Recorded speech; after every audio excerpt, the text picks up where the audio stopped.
ہر تباہی کے لیے کسی کی بد دعا ضروری نہیں ہوتی، کسی کا صبر بھی آپ کو تباہ و برباد کر سکتا ہے۔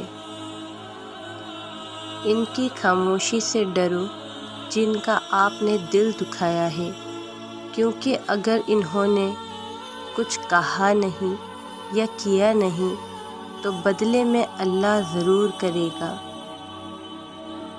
رسول اکرم صلی اللہ علیہ وسلم نے فرمایا، مظلوم کی بد دعا سے اپنے آپ کو بچاؤ، اس لیے کہ وہ اللہ سے اپنا حق مانگتا ہے اور اللہ تعالیٰ کسی حقدار کو اس کے حق سے محروم نہیں کرتا۔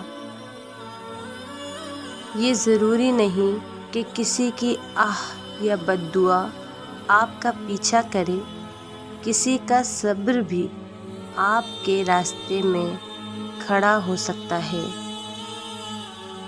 اگر انسان صابر ہو تو اس کے ساتھ کی گئی ہر زیادتی کا جواب عرش سے آتا ہے۔